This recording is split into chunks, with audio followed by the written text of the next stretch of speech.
The No Schedule Man with Kevin Bulmer, sharing the stories of heart-centered entrepreneurs and creative souls who have challenged themselves to find their real success and to live and work happy. Wherever you may be watching or listening, please follow along, share, and subscribe. And be sure to visit noscheduleman.com to learn more. We're glad you found us. Enjoy the show. I've been known to struggle with reality. Not that it is any real mystery. I just don't have the time for the stupidity. And yet you see it everywhere.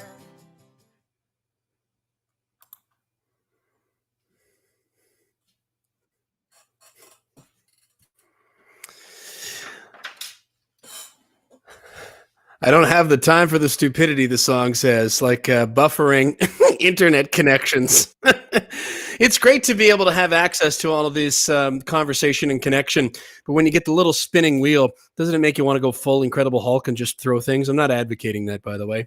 Welcome. I'm Kevin Bulmer. This is Journeys with the No Schedule Man, broadcasting live from the Black Liquor Studio in London, Ontario, Canada. This episode is presented by Mulligan Realty Group, Provincial Glass and Mirror, and myrealsuccess.ca. Going to talk a little bit of professional football from the eyes of a cheerleader. Going to talk some entrepreneurship in terms of the journey to get into the sort of position where you find yourself on the sidelines of a football game in front of tens of thousands of people, and then transitioning into professional and personal life after that. And working for yourself and creating business. What does that journey look like? We're going to dive into that with Elizabeth Morgan in just a moment. Before I introduce her to you, just to give you a little bit of background and some context on Elizabeth's journey so far. She's a former professional cheerleader for the NFL's Buffalo Bills, as well as the Canadian Football League's Toronto Argonauts and the Hamilton Tigercats. She's co-director of the Toronto Argos cheerleader alumni and an official member of the NFL alumni as well. Now, currently, Elizabeth works as a dance artist in residence for local school boards here in Ontario, Canada, working in partnership with the London Arts Council. She's the owner of Expressions Dance Arts and One Eye Entertainment. Quite a journey, and we're going to hear about that as we welcome Elizabeth to Journeys with the No Schedule Man. I love the tree behind you, Elizabeth. I understand that it actually, I didn't know this when we connected, but it actually relates to your professional football past. How so? It does. This is my Buffalo Bills Christmas tree that you see behind me. It is all red, white, and blue. We've got some Bills ornaments on the tree. It's a tradition that I started many years ago after I was cheering for the Bills, and my son has picked it up as well. So we actually chose a lot of these decorations last year, and we just really enjoy the tree. It also lights up in different colors, which is indicative of One Eye Entertainment and all of the party and crazy entertainment rentals that we do. So we have a lot of fun with this Christmas tree, and I'm excited that today is the first day of December.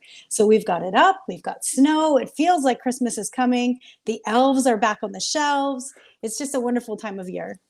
You mean you haven't had your tree up and your carols blasting since November the 12th, like the grocery store down the street? I waited longer this year, actually, Kevin. Sorry, so it went up about a week after November 12th.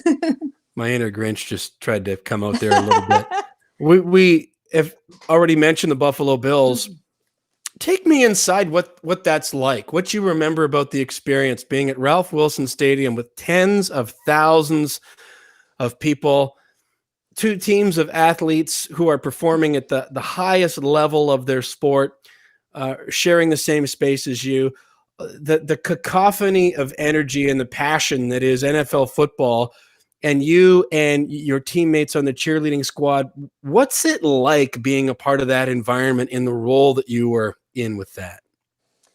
Evan, I will tell you, it's very indescribable. I was actually watching the Bills game, as I do every Bills game this season and every season. And I can pinpoint spots. It's funny, hash marks on the field, line markers where we did a certain dance or where something special happened or where we perhaps interacted with a special fan. The memories that you can bring from that kind of situation are just indescribable. And to be on that field with that kind of level of athleticism, that level of dedication to one sport. I mean, we were equally as dedicated to cheerleading as the players were dedicated to football. In fact, if you look at the amount of hours put in, we put in a comparative amount of hours in training, fitness training, dance rehearsals, and promotions to what the players themselves did. So wonderful, magical experience. There's nothing like dancing live for 80,000 people every weekend. And that was my part-time weekend fun time. I'm forever grateful, just forever grateful. How does it feel though? Well, tens of thousands of people, and it's okay, bang, you're on, and you've rehearsed. I mean, you're even out in the elements as well. This isn't in a controlled stage type environment. You had, I'm sure, warm weather, cold weather, snow, probably rain, probably intense heat, and you had to perform with all. I mean, what did it feel like with that many eyes on you at that level of energy?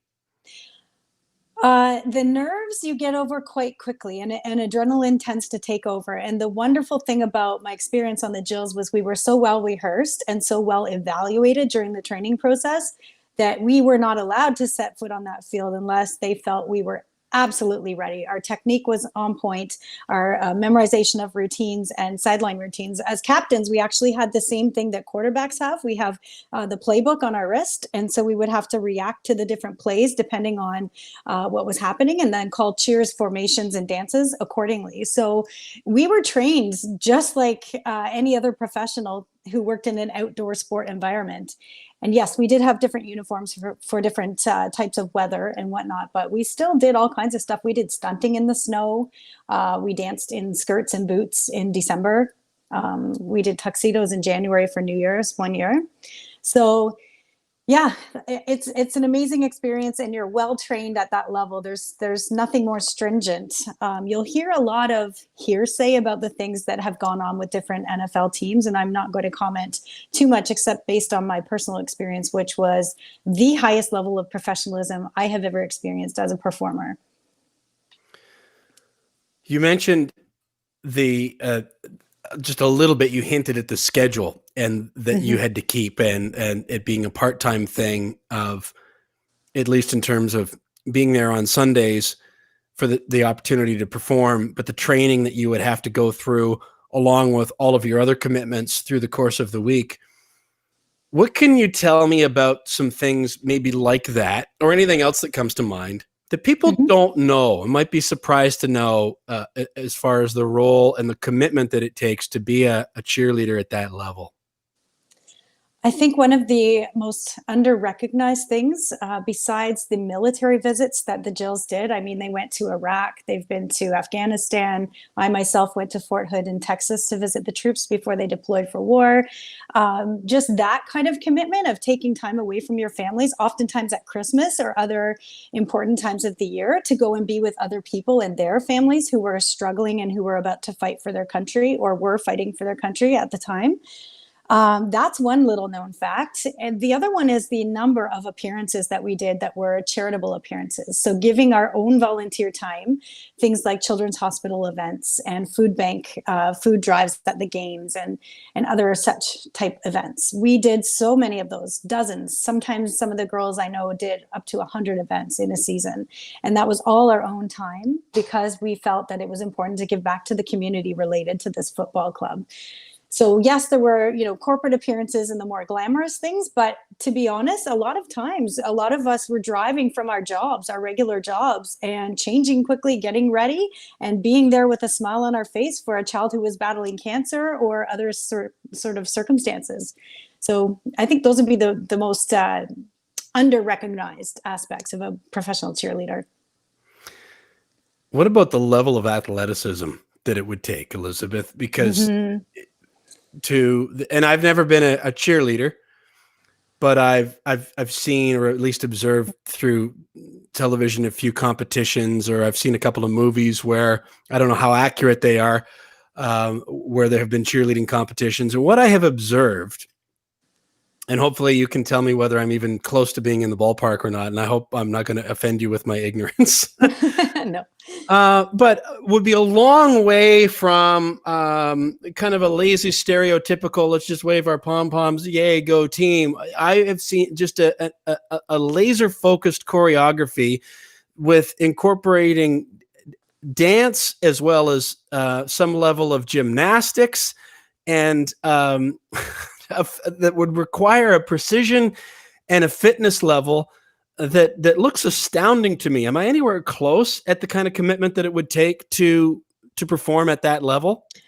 You are very close. And it's funny because there seems to be this misconception between the world of amateur cheerleading, which is all-star, or competitive cheerleading, which is what kids do and teenagers do, which is amazing fitness and art. I've coached it myself many years. But there's also at the professional level, the necessity to be able to not only execute those skills, the gymnastics, the stunting, the tumbling, those types of skills, but also to be able to be strong enough to withstand the demands of game day. And I think that's actually verbally indicated in the contracts, was you had to be able to withstand the demands of, let's say, a day on the field would be up to 10 degrees hotter than what it would be in the stands. So think of a summer football game. You're standing on a steaming hot field. You're there 5 hours before the game, and you're likely there until an hour or two after the game. So you're looking at an 8, maybe 9 hour day where you are dancing nonstop, from rehearsals to promotional performances to sidelines to the pregame to the halftime to any kind of extra things that were going on for that particular game. So think about that context and think about what's needed. We were told that it's not good enough, and this was pertaining to the NFL, but I think it holds true in the CFL and any other pro league, any professional sports league at all, who have dancers or cheerleaders or even the figure skaters that some of the NFL or NHL teams, have. You can't just try out, and you can't just get yourself into a fitness state, a few weeks before you start training camp or before you start the season. It has to become a lifestyle. You have to watch your sleep. You have to watch your nutrition. You have to watch the amount that you are working out. I mean, weight training is really important, just as much as cardio is important. And also relaxation and stretch and hydration are really, really important to clear your mind and heal your muscles after long rehearsals or long game days. Did you ever get hurt? I was really fortunate. I did not. I did have a teammate once. They were doing a basket toss. It wasn't my group, but she did get tossed quite high in the air and fell down and fell on her tailbone, and she did have to have medical attention. And that was at a rehearsal, so it wasn't too bad. But those are the types of things that can happen very easily. We did stunt. A lot of people don't realize that the Jills stunted. We actually had a male Jill, my buddy Jerry. Hopefully he's watching tonight. And he used to lift the ladies up. This was a few decades ago. He would lift them up and do all kinds of crazy acrobatic moves with them. And so that was one of the first times that I personally saw a lot of stunting going on in games, but it's also happened with other NFL teams. A lot of them right now, Kevin, are co-ed. So there are guys and there are girls, and they're cheering beside each other, and they're doing all kinds of crazy athletic stuff. Take me into the journey, if you would, please, Elizabeth, of how you get there. How does one become a cheerleader at the level of representing a National Football League team? What was the journey to that? Well, the journey started at age 3. So that was my first ballet class. I trained as a dancer my entire life, and I did go to university, and I was already running a dance studio and had the opportunity, as we talked about at Mo Mondays, to work for the CFL for about 4 to 5 years. And I was just very fortunate to have my very first coach on the Argos, who was a former New England Patriots cheerleader captain for 7 years. So she trained us in the NFL style of movement. She trained us in the standard of ethics and of effort that they expected from cheerleaders. And there was just a time where she said to me, I think this is your year. Go give it a try. And I didn't expect to make the team, to be honest. I thought this will be another fun experience. I'll go to Buffalo and I'll see what happens. And after about a week of tryouts and interviews and other things, I was selected for the team. And second year, I was captain on the team. And that was such an honor. Being a Canadian, that was a huge deal. They had to get me a work visa and everything to be able to be there on that team. And that was a lot of extra work for my coach to do. So that I will be forever grateful for. How long were you a member of the Jills squad?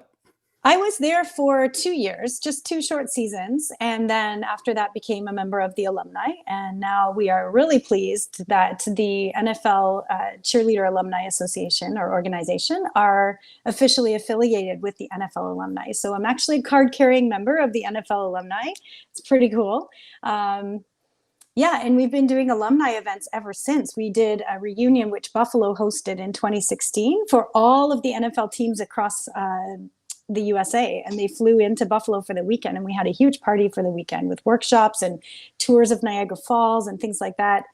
2 years ago, we all went to Nashville and we all visited our Titan sisters and brothers. And we were supposed to be in Vegas, Kevin, this summer to see the new Raiders stadium. But because of COVID, it's now going to be next July. So I'll be sure to be posting some information about that. It's going to be a great time. And being able to see that new stadium is going to be very special. I'd forgotten about that they were moving. But yeah, is that next year, next season from the time we're recording this, they're supposed to go to Vegas? They're already in Vegas, but our reunion will be next year now. Boy, yeah. You can tell that I've... I already have my hotel room booked. I'm going. We were chatting before we started recording about how well the Bills are doing it. Now, somebody might come across this 5 years from now and it would be completely different. That's the thing about podcasts. But that's true. Yeah, I just feel, just to do a reality check of where we are right now, completely tossed upside down related to the sports I follow with the pandemic, with the NBA and the NHL having been all mixed up. Looks like the NBA is coming back just prior to Christmas. The NHL, who knows what they're going to do. But the NFL has pretty much stuck to their schedule, I guess, haven't they? They have. It's very odd because some teams are allowing limited attendance in person. I know that the Bills are not. And I feel that being safe is a really, really important thing. Very similar to what we have in Canada, where, if you travel to the East Coast, there are quarantine procedures in place. There are different states where that is also in play. So I'm impressed that they've been able to run things the way they have. And certainly, I think when we're missing football here in Canada, our CFL season was essentially canceled. Our Grey Cup was canceled. There's a lot of Canadian fans now that are looking to the NFL to follow some sort of sport. I mean, as humans, we depend on things like that. That's part of our humanity. We like to listen to music. We like to see art. We like to watch stage shows. We like to follow our sports teams. And especially during this time, I think it's important that we have that access to something. So I'm grateful they've been able to. I think the NHL did it right, doing it in a bubble. I thought that was a great idea. Really lovely idea to be able to finish out their season this year. So I guess we'll just see what happens next year. There's a lot unknown yet. Yeah, absolutely. And the NHL's got more of a going back and forth across the border issue than, of course, the NFL doesn't have that at all. Right. And the NBA will just force the Raptors to, or the Canadian government rather. Anyway, not to make too much of that conversation too time sensitive, but it's the landscape that we're in. And I really appreciate what you mentioned. It does mean a lot to people. It's not just an escape, but it's an opportunity to celebrate and to share a sense of community. And so for you to be a part of that on the ground level must have really been exciting. I'm wondering what comes to mind about the differences between all of those aspects of the NFL and the CFL, because you were part of both the Toronto Argonauts and the Hamilton Tigercats, if I understand that correctly, with the Canadian Football League. They're both the same sport, but they're different. They have some different rules, different size field, and some other things. And clearly, one is just much larger scale than the other. But I think that the people, there's a core group of people that have always been very passionate about the CFL, or who follow the CFL, that are very, very passionate about it. But how are they different, if at all, being a part of the NFL versus the CFL? from a cheerleader's perspective? From a cheerleader's perspective, well, besides the technical aspects, right, the number of downs and the speed of the game, I think is faster in Canada. But when we look at the sense of community, as you said, that's across Canada, the CFL is very much like a family to me. There are people that I've known since I very first started, and when we're talking years and years and years, who I can walk into a room with at a Grey Cup across the country, and they'll be like, hi, big hugs, how are you? It's very much a very tight-knit community.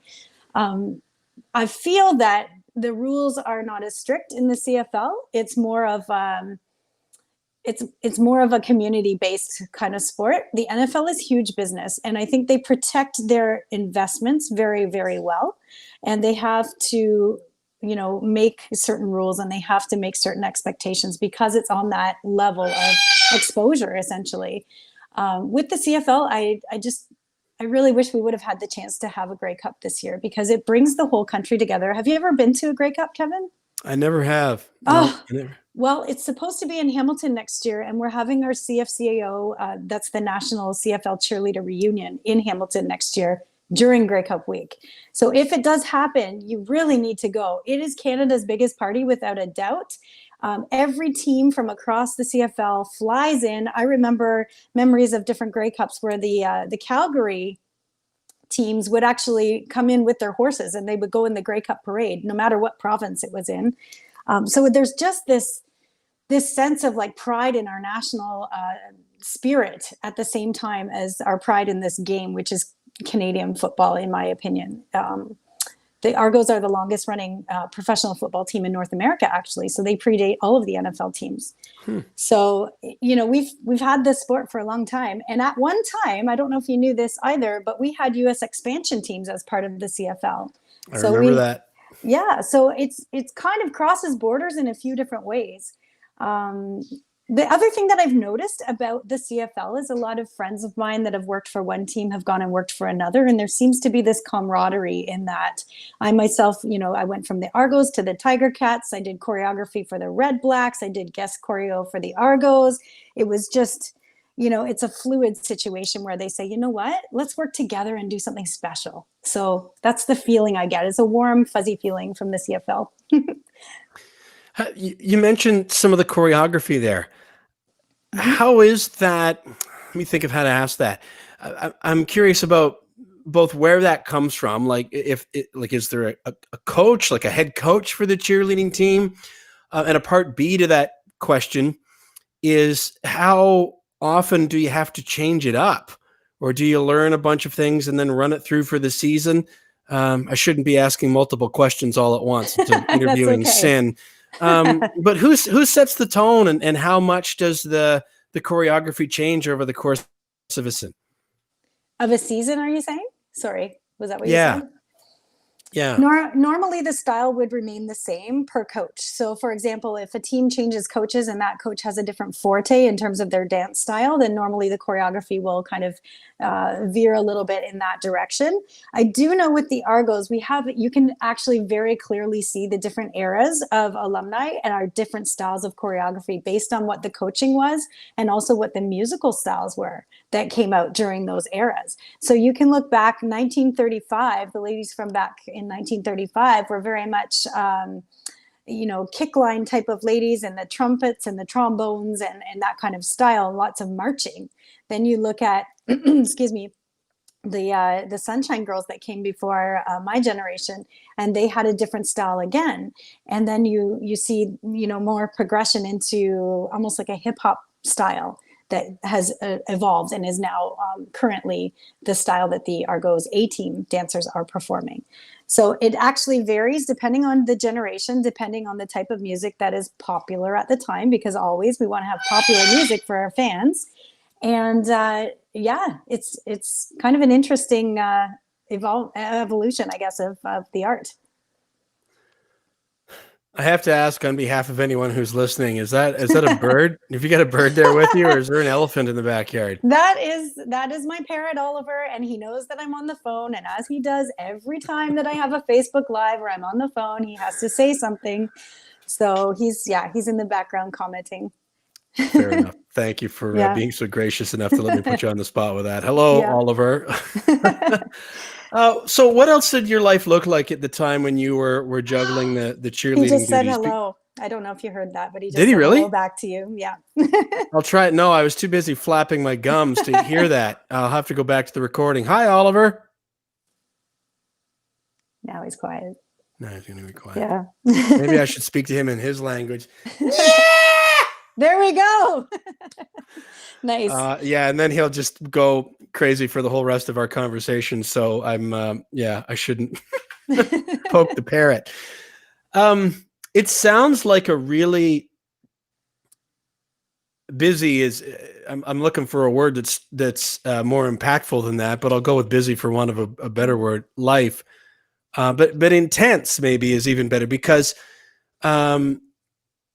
you've got your commitments through the week. You're training. It's very physical what you're doing. You're eating up certainly at least half of your weekend with the cheerleading and the game. What was it like to try to balance all of that at that time? Well, I was younger and I was very ambitious, and so to me that just kind of worked with my goals at the time. And I'll never regret what the decisions I made and the things that I was able to do as part of it.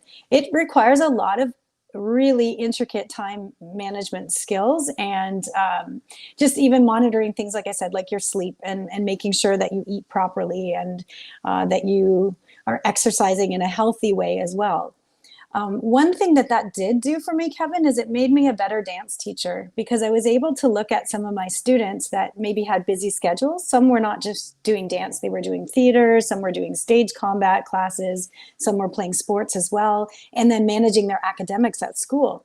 So it gave me an appreciation for what those kids were trying to do, and it gave me a point of reference to be able to be an advisor for them, a little bit more of a better, more effective mentor for them, to say, you know, here's where your limit could possibly be, so kind of watch it, or you know, here's where you could be a little bit more efficient in your time planning, and here's where you could get more done and still feel equally as relaxed while you're accomplishing your goals.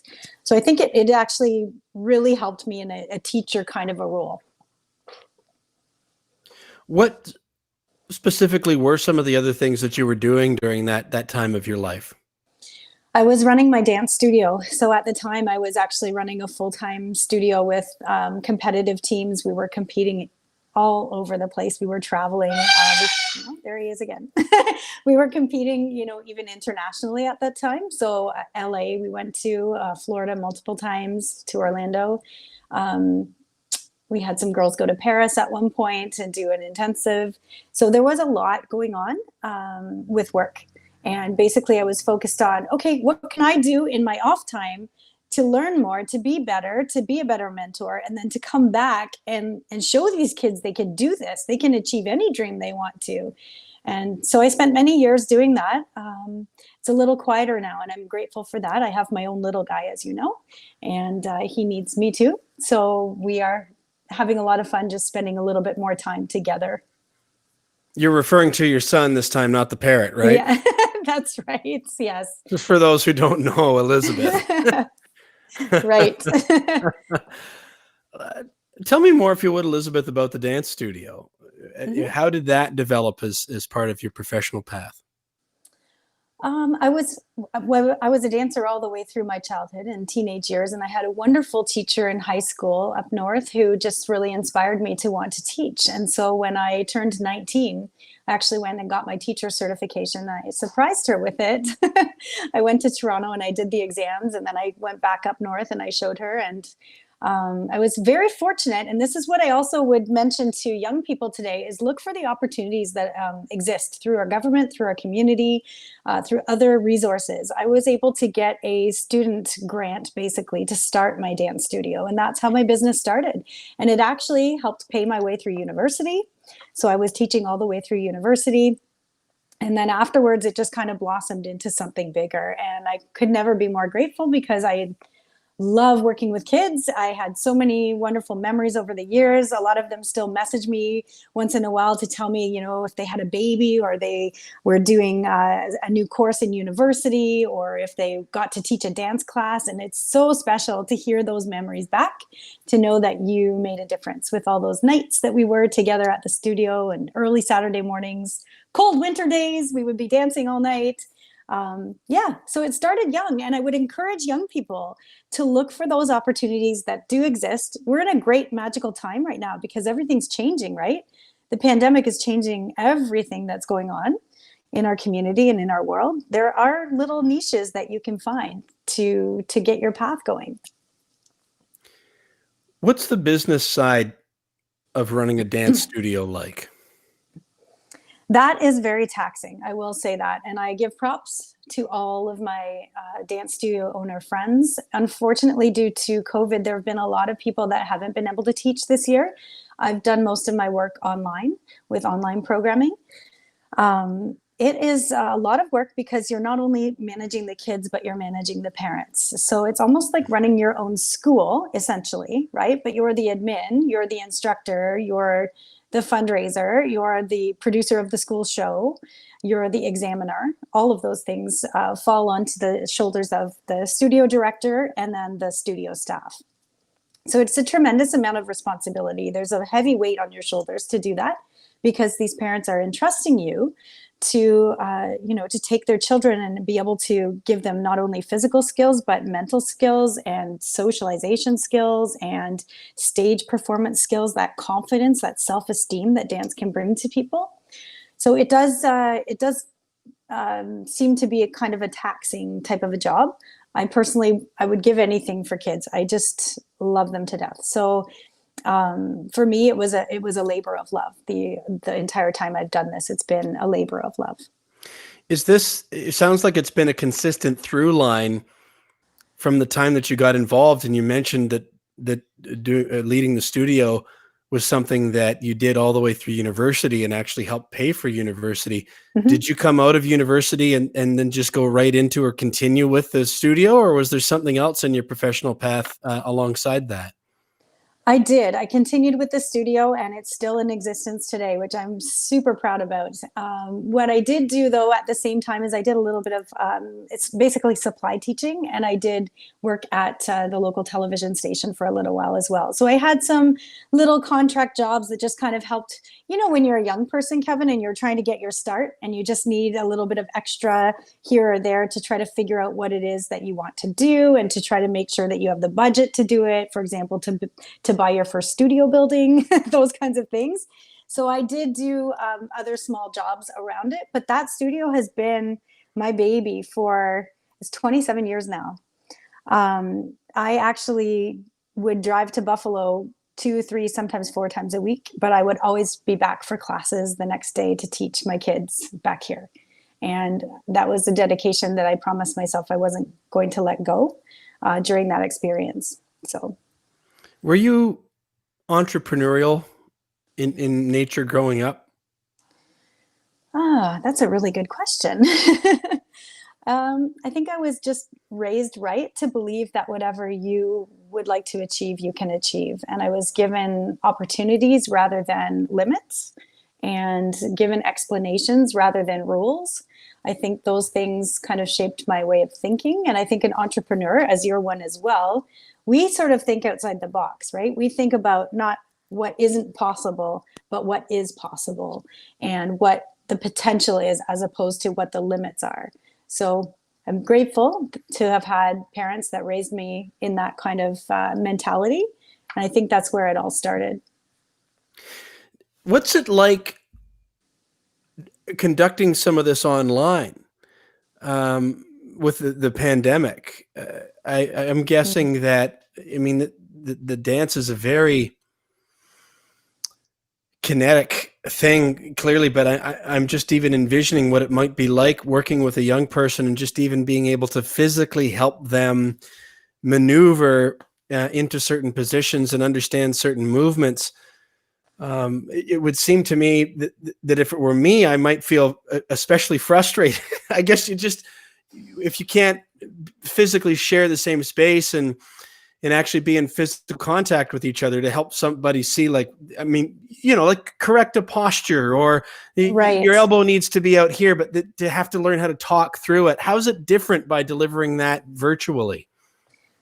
It's very different. And I'm sure that you understand too, from what you've been doing, that the ability to connect like that physically with somebody is just limited. We don't have that ability when we're in a 2D environment here and we're looking through a camera. What you can do though is use your literacy and other skills to kind of explain things a little bit better.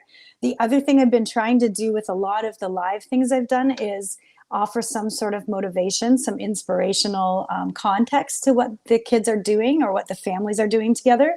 So it gives them that starting point that they can look at and go, okay, here's a quote she shared with us. Here's how it relates to what we're learning today. Here's the historical context of that step.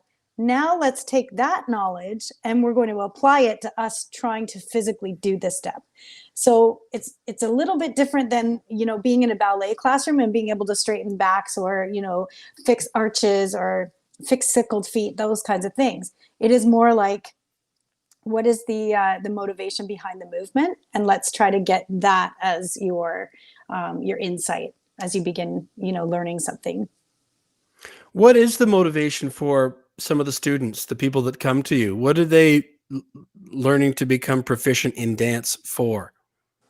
I think for the most part during COVID, it's just been to get active together as a family. I've had teachers who have been using some of my classes in their classrooms because some of the programs I've done have fit into their gym times and fit into their dance assessment marks basically for school. So for teachers, it's helped them out a lot in the classroom to be able to put on an actual person who's explaining things, not just doing a bunch of moves. If you watch, you know, Just Dance, for example, that's great. Kids can follow the moves. It's really fun. But what about learning where those moves came from and what their real names are and who actually made them in the first place?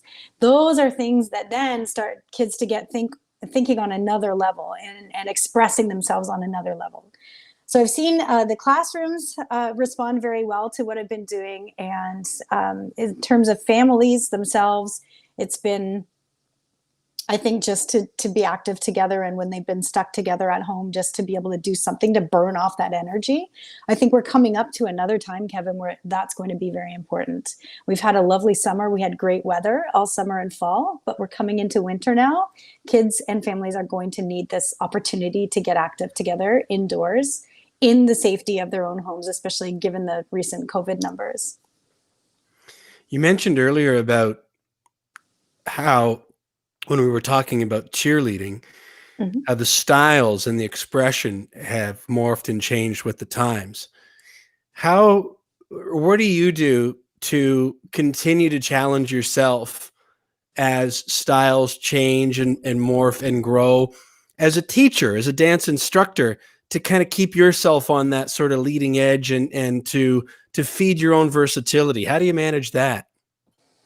Diversity is key. And I've said that for years, that if you are able to learn new and different forms in whatever way you can, and we're very lucky to live in this age of technology, so we can YouTube something or we can messenger someone who is a dancer of a different style or a different era, and we can learn directly from them. So I've been doing a lot of that, and I've been doing a lot of research, as I said, into the history of how certain genres have developed. That way you can see where the pattern is and where it's going next. And you can also take the things that are historic, like we look at our ballet steps and terminology that are hundreds of years old. They're still being performed today in hip hop and R&B videos. We just don't see the connection there. So connecting those elements and kind of developing that path and seeing where it might be going is another part of what I've been doing. But I really do believe that technology is our biggest friend in terms of continuing to learn right now. I have taken some dance classes over the past year or so, and our Argo Cheerleader alumni have danced together every year. We've always had different choreographers, and we've put together all of those eras, all those decades of women, 100 women each time. And we perform for women's cancer yearly. Unfortunately, that did stop about 2 years ago with the change of ownership of the team, and we're hoping to get it back after COVID because it was an opportunity for us all to learn. We would come together and rehearse virtually and also in Toronto, and then we would perform at a game. And these are things that keep us all fresh, keep us all motivated as educators, and keep us, I guess, continuing to enjoy the fruits of that experience that we had when we were younger. This next question comes with a context of a fellow entrepreneur and somebody who is in regular contact with other small business owners who are trying to figure out how to all the logistical challenges that come with making their vision a reality. And this is going to sound almost too simple, but it's the way that it's worded in my head. You started with the dance studio and being an instructor at such an early age, relatively speaking, like right into university and through it and coming out of it. How did you know what to do?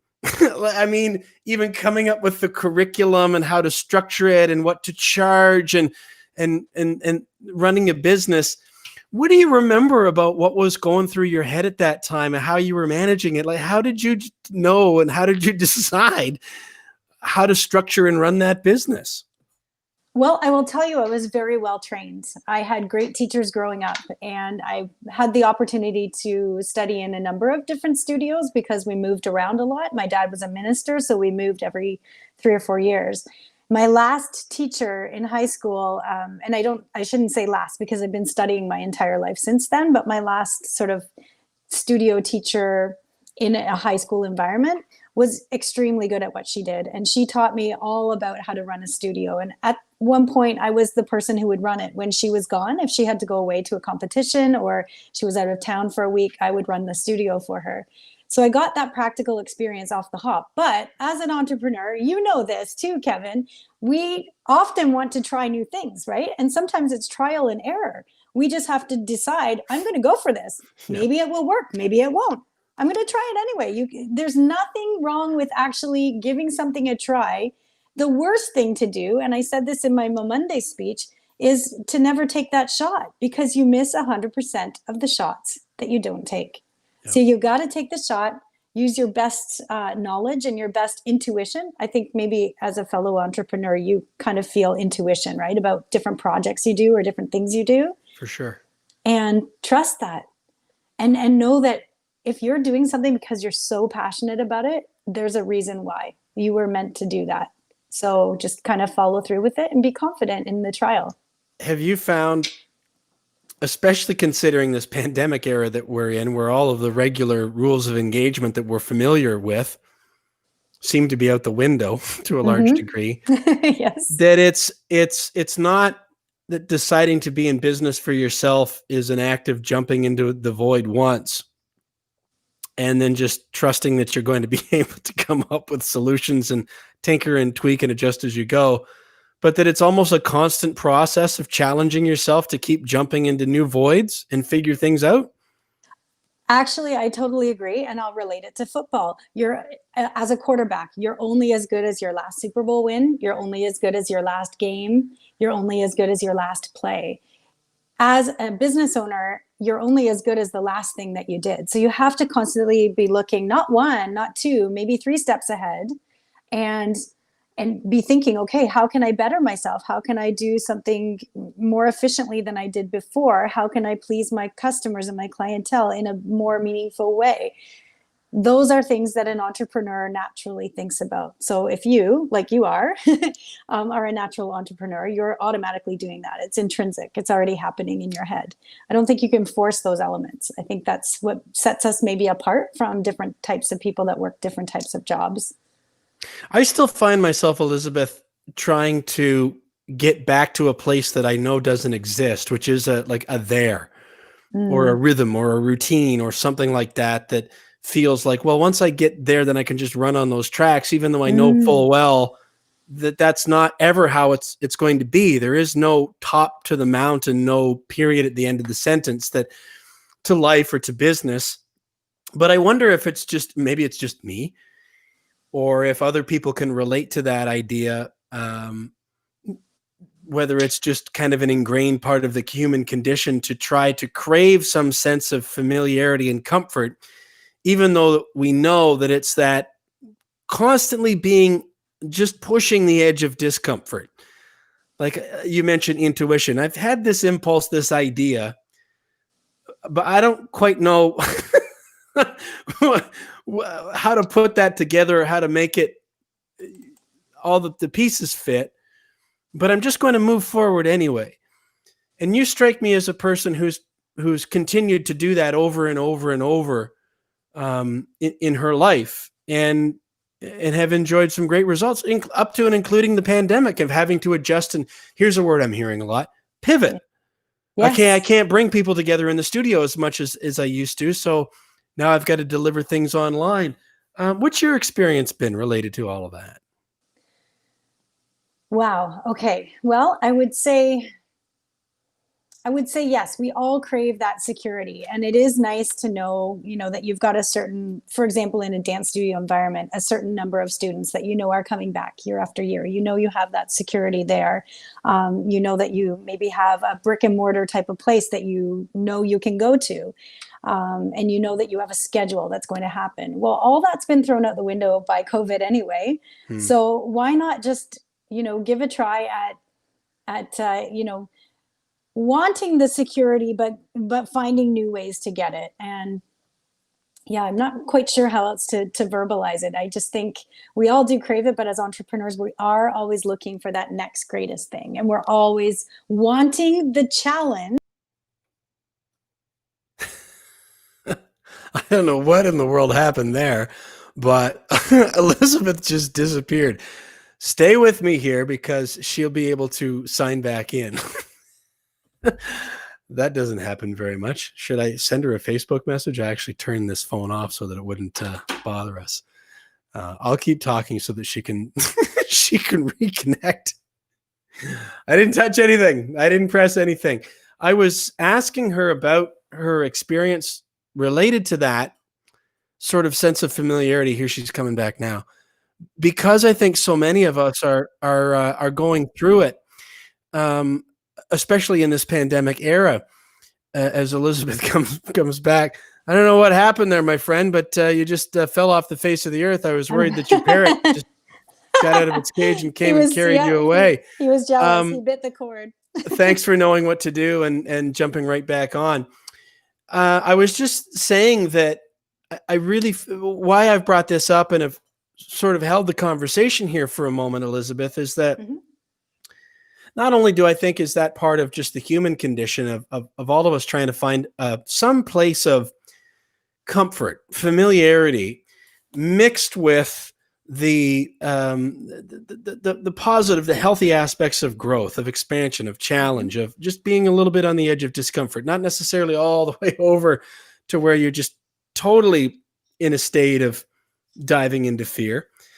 But in the entrepreneurial journey, that has to be a part of it. It seems to me, though, that that's just been amped up to 11 or more over the last 7 or 8 months due to the pandemic, where so many who are in business for themselves literally just don't know what to do. And to go back to what you mentioned earlier about intuition and to just to trust yourself, I'm wondering how much this has been true in your experience, that when you do hit a bit of a snag or a roadblock, or when you know you've got to try something different, to trust that you'll kind of get those impulses and those ideas, and you have to trust yourself enough to hear them and recognize them, but then go into the discomfort. Like, okay, I'm going to go and try that, but I don't have all the piece. I don't have all the how worked out yet, but I'm going to try it, because what's the worst that can happen? Has that been true for you?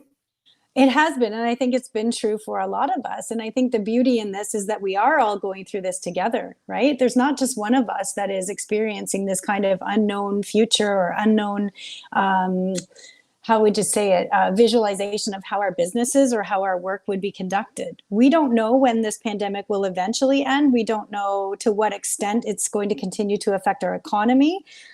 We just have to have faith in ourselves. We have to have faith in our abilities. We're all entrepreneurs doing our jobs for a reason, because we were able to do it in the first place. So then we really have to have faith and just kind of say, you know what, if something comes up that I think I can try that might work, that's great. And you know what I think, Kevin? I think that clients and customers and our community at large are fairly forgiving at this point, at this time, when they see a business trying to do something new or do something in a new way. That's, to them, I think, a sign that a business owner or an entrepreneur is trying very hard, is dedicated to their business, and is dedicated to serving their community. And I think that, by and large, our area is very, very understanding of that and very supportive of anything that can be done. I mean, look around. You can see it on the television. You can hear it on the radio. Anything, even the ads that I've heard recently for different businesses who are trying new ways to reach their customers. I think that's great. You know what? If it doesn't work, at least you tried and you told us about it. You told us you were trying. And so we'll come back to support you.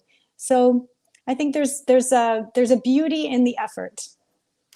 Yeah, we connected in the summertime. I think you already mentioned it's the 1st of December now that we're having this discussion that we're recording. Yes. In July, and I want to ask you about One Eye Entertainment here in a moment, because it relates to a conversation that we had. You've mentioned Mo Mondays a couple of times. And for those who don't know, Mo Mondays, kind of short for Motivational Mondays. It's an event series. Sort of, I describe it as like TEDx meets The Tonight Show, that I have hosted for the last couple of years here in this city. Where we would get 4 or 5 different people to share a speech of about 10 minutes or so, and then I would host it and give a talk. And clearly we had to shut that down when the pandemic hit. It was the conversation I was having with you, Elizabeth, on one of the Mo Mondays channels, and you were talking about cleaning up one of the bouncy castles because yes, the stage of the lockdown that we were in at that point had been relaxed by our government to where some new things were allowed. Gyms opened back up, some restaurants opened. You were allowed to do some of what you do with One Eye Entertainment, which we'll talk about here in a moment. And I was just kind of head down doing what I was doing and actively avoiding looking at news because none of it ever seemed to be good. I found it depressing to just keep getting statistics about the pandemic and the mess that was going on in the United States at the time. And then I had a chat with you, and you were talking about cleaning up this bouncy castle, which, how do you sanitize a bouncy castle? Right. And this little light went off because you're like, yeah, it's phase 3 reopening. And I was like a kid at Christmas after that conversation with you, because what you said was what clued me in that we might be able to do some version of Mo Mondays again. And indeed, we did come back a month later, and you were a part of that event. We did 2 events. It was the strangest thing for me because it was just different. We tried a lot of things that were different, where there were people previously at tables. Instead, there were cameras. There were all the things we had to do to keep people safe due to COVID, trying to figure out the online broadcast. And on the surface of it, and thank you for being so patient while I've taken this over, I am coming to a point here that relates to what you were just sharing, or I'm going to try to. On the surface of it, after we did 2 events, it almost might look like a failure. It kind of felt like that. I arrived at a point where I thought, this just isn't working. And it's taking too much out of me, and I'm not enjoying it the way that I did. It's time to take a break. But what I have found in the time since, Elizabeth, is I'm amazed at how many people I've heard from that I didn't even know were watching, that didn't come to the event, that didn't even watch online, but that saw we were trying. Right. They saw we were trying to figure something out. They saw, now you can hear my voice starting to shake, because I feel like we need to allow ourselves to do that. And somebody's got to go. Somebody has to go, no, I'm not just going to. And if you have to just sit on the sidelines and take care of you, then by all means, you need to do that and make that the priority. But let's also not be scared to go into that unknown sometimes and try, because the learning that you will extract and the experience that you'll gain from that, you carry with you the whole rest of the way. And I think that maybe speaks to what you were talking about before of let's see what we can do. maybe it'll work, maybe it won't, but we'll find something out either way. Mhm. And I think you found that even with One Eye Entertainment, you kind of got that going and then had to back off of it again, haven't you? Yes, that's very true. And I hesitated to actually get back into business. But the beautiful thing was, and here you go again, you said you were hearing from people who were respecting the fact that you were trying and that you were seeing where Mo Mondays could go. I had the same happen from my clients, my returning clients, lovely people who wanted to be safe, but they wanted our business to take care of them. Yeah. And so, yes, we did 10% of what we would normally do in a season, happily so, keeping everybody safe, making sure we understood the procedures that were required. You know, we contacted the health unit. We were making sure that our crew numbers were limited, that our booking schedules were extremely limited. I'm grateful. I'm grateful for that experience. Like you said, you carry it with you forever. So we actually learned a lot of new things in the process that we can now carry into future years with the business. It's going to be great for us. And the fact that we were able to connect with some of our valued longtime returning clients is really, really important to me as a business owner, as someone who likes to know everybody's names. I don't like to, have a huge business where you've got 20 people out working for you and you're not the face of the business. No, I'm the one that wants to show up at your kid's party, wish them a happy birthday. Sometimes Oliver comes with me and wishes them a happy birthday and make them feel great. So yes, I think it does not hurt to try. And I did experience the very similar experience. And I'm looking forward to seeing where this path that keeps going like this right now is going to end up, right? It's going to be Yeah. exciting. It's like a journey. I said this to you before in 12 more minutes. It's a journey that we all get to go on together and we don't know where we're going to end up. It's Yeah. exciting. Yeah, there's always another side to the coin. On the other side of challenge is opportunity. It just, I guess, depends on which side we want to see. Mhm. One Eye Entertainment, as if you aren't and haven't been busy enough. We've Yes. mentioned it a couple of times, but I've sort of jumped us forward into the future without giving people who are watching and listening the benefit of understanding what it is. What is One Eye Entertainment and what was the genesis of its creation? So it's a party rentals and entertainment company that was started about 4 years ago now. So we haven't been in business a whole lot, but it's been a tremendous business for us. Named after my one-eyed dog who passed away a few years ago. And we do bouncy castles, we do photo booths, which we're really missing right now. We have a whole bunch of brides who had to postpone their weddings until next year. So we know we're going to be working with them on their special days, but it didn't happen this year. We also work with the schools. We do proms and graduation photos and fun fairs for the schools with our photo booths. And we do a few other really cool things. We have some character appearances that we do for certain parties. Oliver comes to our pirate parties. So, I'll dress as a pirate and I bring him and the kids can learn about tropical parrots and they can pet him and feed him and understand a little bit more about animals. So we do things like that too. It's a lot of fun and it is part-time. And like I said, it's a small business and I prefer to keep it that way because I would like to have that one-on-one contact with our clients and for them to know that if they call us, we will look back and we already remember, what they did last year for their child or how old their kid is this year. And we want to make sure that we keep that caring aspect to what we're doing. How did that come about? Why start an entertainment company like that? I think just because in the off season, when I'm not teaching dance, because typically it runs similarly to an academic year, a school year, there are things like Christmas parties and summer parties and things like that where you can really fill a void in terms of not just income, but things to do, being active and getting out and interacting. So it kind of came from that sort of motivation.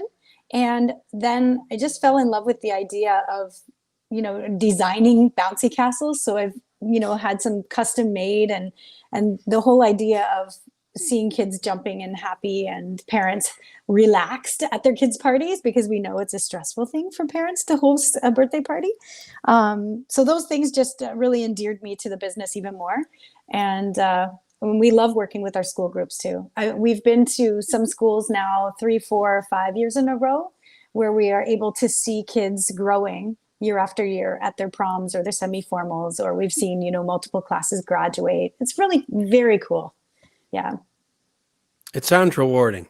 It really It's does. very, well, as I said, Kevin, I love kids. And so it's a natural fit. Mhm. So what's next for Elizabeth Morgan? Oh, that's a good question. Next is Christmas coming up. It's my son's birthday this month. So I'm actually, here's another example, pandemic birthday for a child whose mom owns an entertainment company. What do What I day's come his up with? birthday? December 21st. So Oh, wow. yeah, So he's really close. my oldest son is fairly early in January on the 13th. And even for that, it makes me feel like it's sort of a 1-2 punch, but yours, that's Right. within the same week. Yep. So He how do you actually, handle that and make it both feel special and exciting for him? well, typically we would be traveling. Last year we went to Disney for his birthday and we did it a few weeks earlier. But because we can't travel and we're not going to have a party, I just want to keep everybody safe. So I'll be doing something creative. You'll have to watch. There's something in the works, but yeah, it's different. And it's a magical time of year for everyone. I hope that you're going to be getting out with your loved ones and, you know, taking a picture with Santa if you can, or getting out to see some lights and just try to enjoy things on a small scale this year. You know, simple things like a Christmas tree and a dinner with your loved ones, your bubble, is to me the most important gift of Christmas. So I think we don't need all the hoopla that traditionally happens, even the big shopping hoopla. I haven't even really been Christmas shopping yet. I'm not into that mode yet. Well, I really appreciate, Elizabeth, that you've taken the time to share as you have. You too, Oliver. Did you hear him that time? Yeah. Thanks, Oliver. It's a joy, both through this podcast and with things like Mo Mondays London. You alluded to some of the clients that you have with One Eye Entertainment, and I'm sure that the studio is the same way.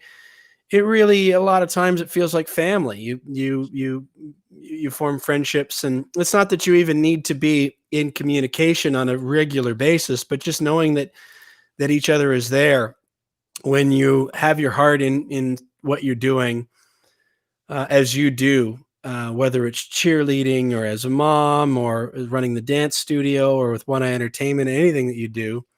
I think other people who lead with their values and their heart gravitate toward that. And that makes for a really rich life experience, doesn't it? You're very right. You are very right. Mm-hmm. And it's neat. Thank you for being patient with my questions about what life is like as a cheerleader.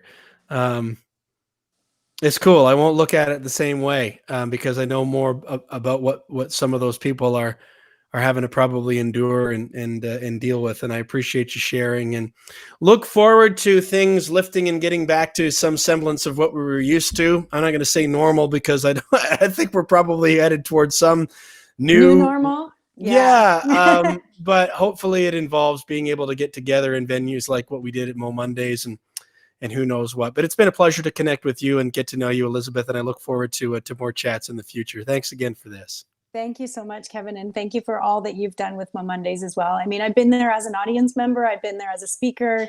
I've listened to you online as well. And you're a wonderful spirit. You're a wonderful soul. So thanks for doing what you're doing for people during this time.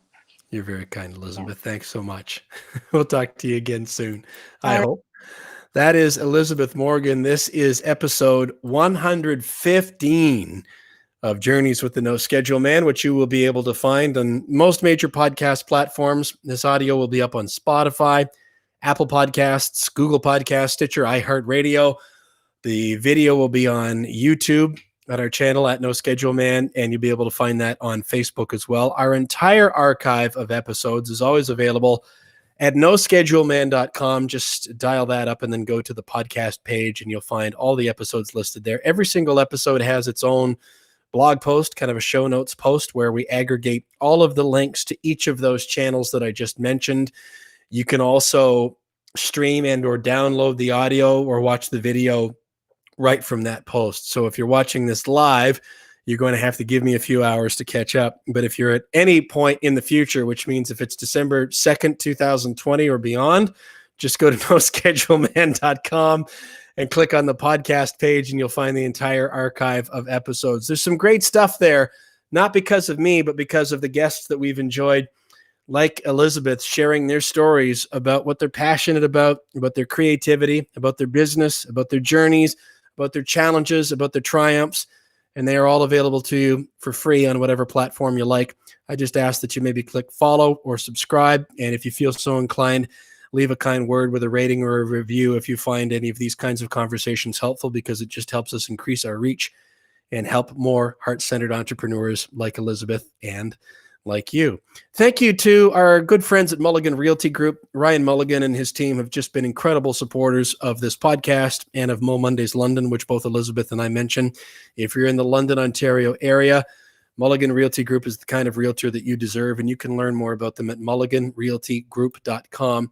Thanks also to Brett and his team at Provincial Glass and Mirror. You can learn more about them at provincialglass.com. Similar to Ryan Mulligan and his team, Provincial Glass and Brett in particular have been a huge supporter of both this podcast and of Mo Mondays. In fact, Brett met his wife, Crystal, who spoke at our Mo Mondays earlier this year before the pandemic hit. The two of them actually met each other at a Mo Mondays event. It's a pretty neat story. Brett shared his story, by the way, his entrepreneurial journey with Provincial Glass and Mirror in episode 87 of this podcast. Brett's the kind of guy who started at the entry level as an installer. And he'll tell you, in fact, I think he related this in that episode, that he earned the nickname 50-50 because he broke half as much glass as he installed correctly. But he managed to work his way up all the way until he became what he is today, which is the owner of that company, Provincial Glass and Mirror. And they've been doing yeoman's work, especially during the pandemic, of helping with glass partitions and safety partitions and just helping people retrofit their offices to make sure that everybody is safe, both for their workers and for their customers and clients. We love Brett and the team at provincialglass.com. Thanks also to My Real Success Pass. This is basically like thanking myself. I'm not sure why I say thanks also. But I want to encourage you, if you consider yourself to be a heart-centered entrepreneur, to look at myrealsuccess.ca. You can also find that at noscheduleman.com on the My Real Success Pass tab. That is my online coaching community and membership service. If you have any interest in having day-to-day access to me, that is the place to be. It gives you access to regular live coaching calls and training and a growing global group. Global group. Boy, that sounds exciting. Global group of heart-centered entrepreneurs. Have a look at it, myrealsuccess.ca. We would love for you to join us there. Again, this is episode 115. You'll be able to find it at noscheduleman.com and most major podcast platforms. On behalf of Elizabeth Morgan, my name is Kevin Bulmer. Thank you so much for joining us. This is Journeys with the No Schedule Man.